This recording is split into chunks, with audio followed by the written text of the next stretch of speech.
What's the meaning of consumption?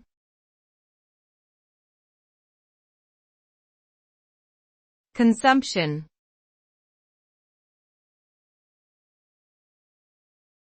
Consumption.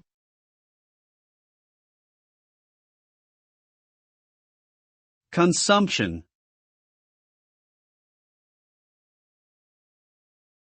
Consumption.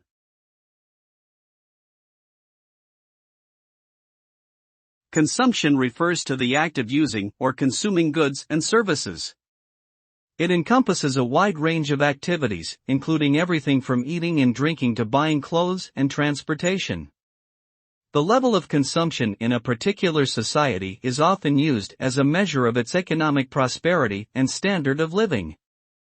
However, overconsumption can have negative consequences, both for individuals and the environment. It can lead to issues such as debt, resource depletion, and pollution. Thus, it is important to consider the impacts of consumption on both personal well-being and sustainability.